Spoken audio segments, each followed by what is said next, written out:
Chapter 7. Letters. Mrs. Samuel Harfield presents her compliments to Miss Catherine Gray and wishes to point out that under the circumstances Miss Gray may not be aware. Mrs. Harfield, having written so far fluently, came to a dead stop, held up by what has proved an insuperable difficulty to many other people, namely, the difficulty of expressing oneself fluently in the third person. After a minute or two of hesitation, Mrs. Harfield tore up the sheet of notepaper and started afresh. Dear Miss Gray, whilst fully appreciating the adequate way you discharged your duties to my cousin Emma, whose recent death has indeed been a severe blow to us all, I cannot but feel. Again Mrs. Harfield came to a stop. Once more the letter was consigned to the wastepaper basket. It was not until 4 false starts had been made that Mrs. Harfield at last produced an epistle that satisfied her.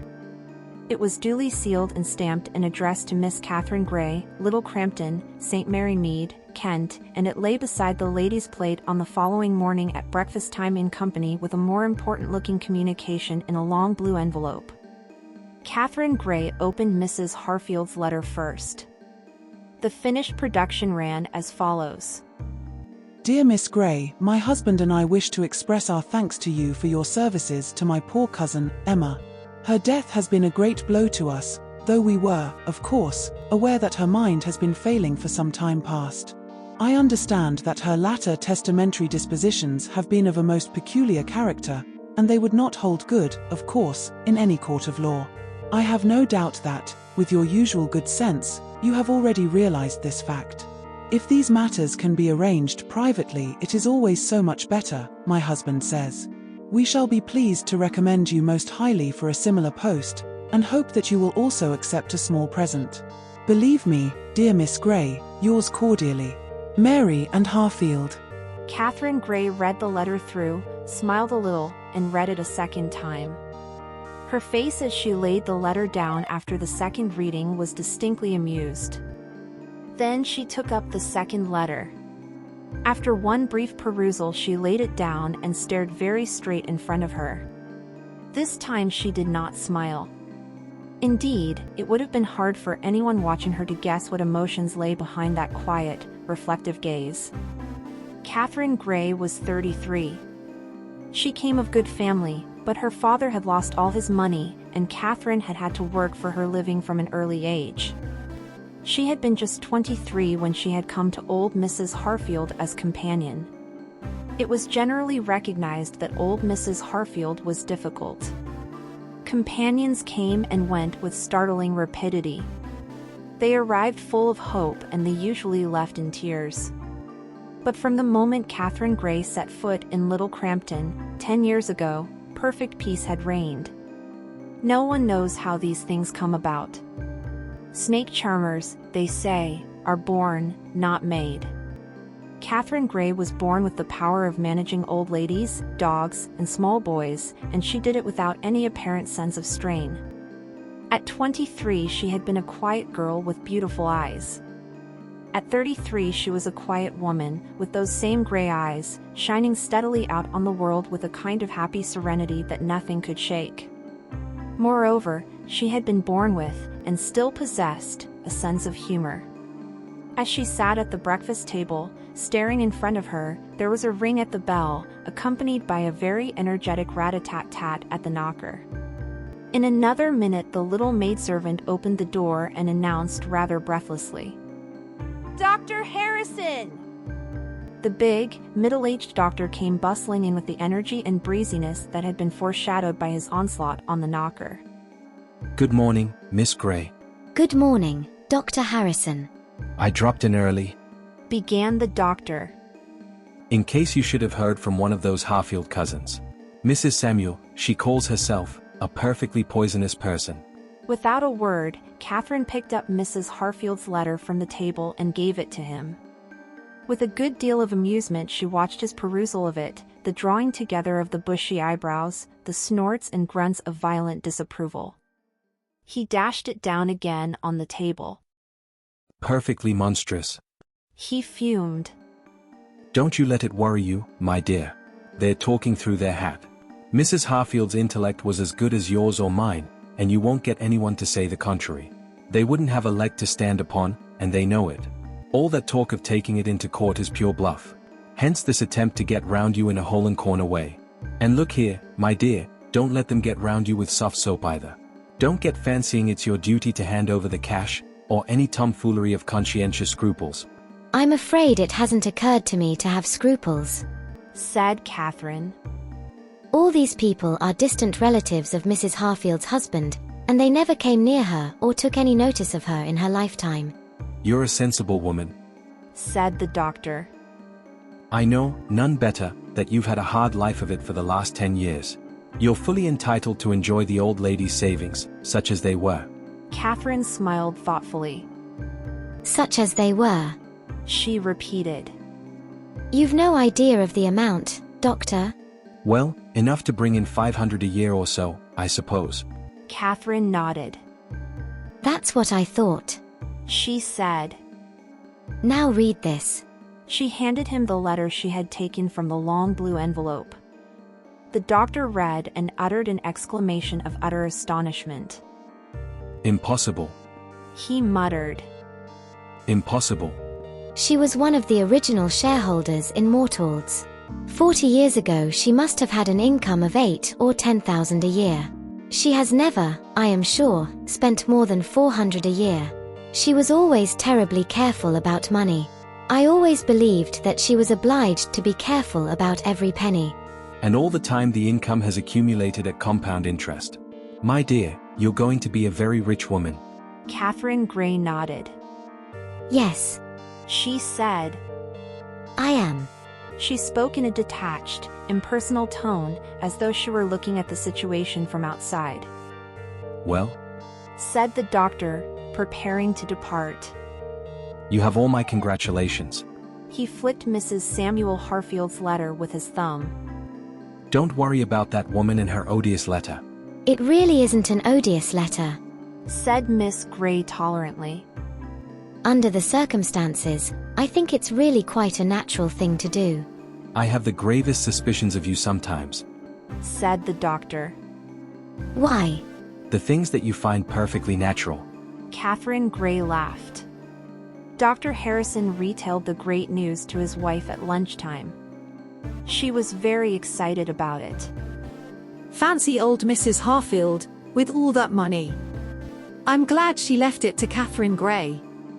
That girl's a saint. The doctor made a wry face.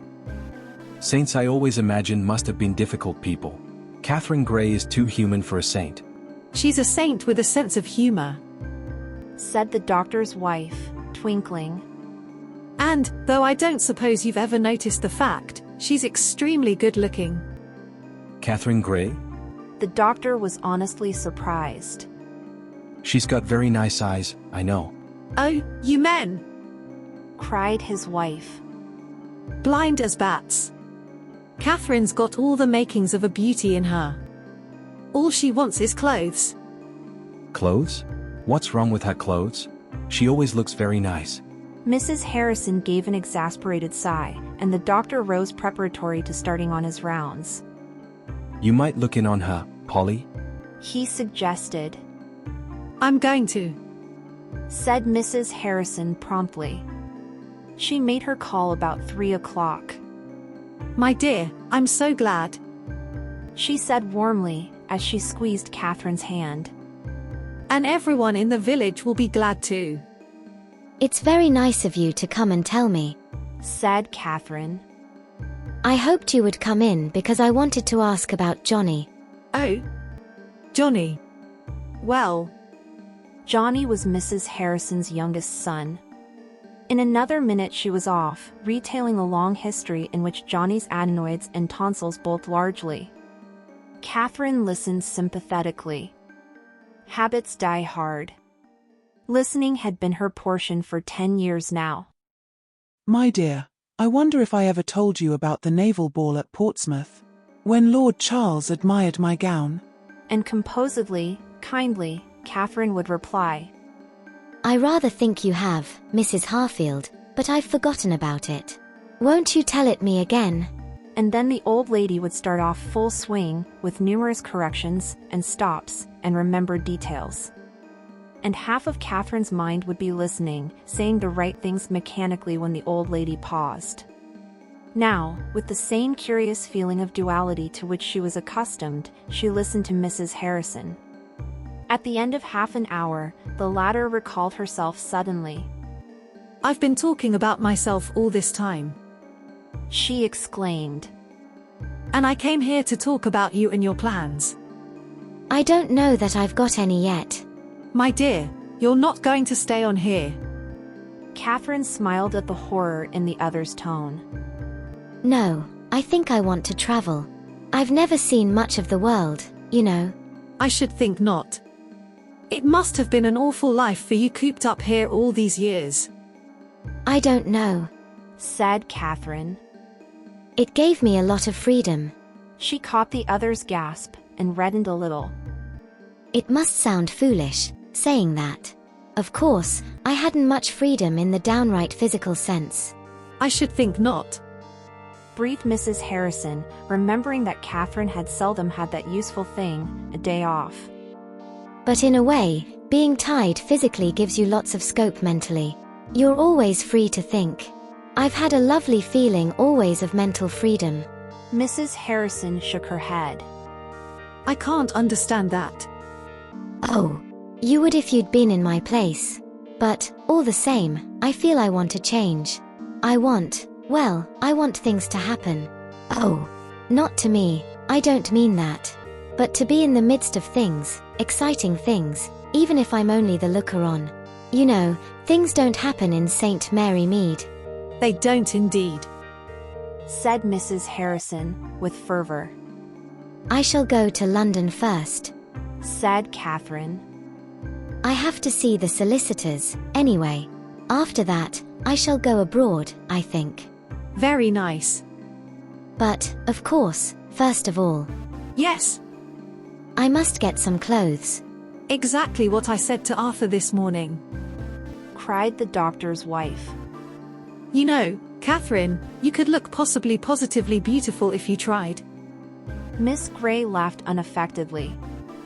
Oh, I don't think you could ever make a beauty out of me, she said sincerely. But I shall enjoy having some really good clothes. I'm afraid I'm talking about myself an awful lot. Mrs. Harrison looked at her shrewdly. It must be quite a novel experience for you, she said drily.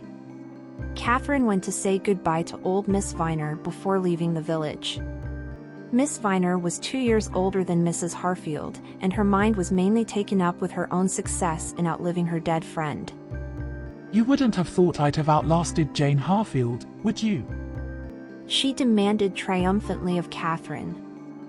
We were at school together, she and I. And here we are, she taken, and I left. Who would have thought it? You've always eaten brown bread for supper, haven't you? Murmured Catherine mechanically. Fancy you're remembering that, my dear. Yes, if Jane Harfield had had a slice of brown bread every evening and taken a little stimulant with her meals, she might be here today. The old lady paused, nodding her head triumphantly, then added in sudden remembrance. And so you've come into a lot of money, I hear. Well, take care of it. And you're going up to London to have a good time. Don't think you'll get married, though, my dear, because you won't. You're not the kind to attract the men. And, besides, you're getting on. How old are you now? 33. Catherine told her. Well, remarked Miss Viner doubtfully. That's not so very bad. You've lost your first freshness, of course. I'm afraid so, said Catherine, much entertained. But you're a very nice girl, said Miss Viner kindly. And I'm sure there's many a man might do worse than take you for a wife instead of one of these flibbertigibbets running about nowadays showing more of their legs than the Creator ever intended them to. Goodbye, my dear, and I hope you'll enjoy yourself, but things are seldom what they seem in this life. Heartened by these prophecies, Catherine took her departure. Half the village came to see her off at the station, including the little maid-of-all-work, Alice, who brought a stiff wired nosegay and cried openly. "There ain't a many like her," sobbed Alice when the train had finally departed. "I'm sure when Charlie went back on me with that girl from the dairy, nobody could have been kinder than Miss Grey was, and though particular about the brasses and the dust, she was always one to notice when you'd give a thing an extra rub. Cut myself in little pieces for her, I would, any day. A real lady, that's what I call her." Such was Catherine's departure from St. Mary Mead.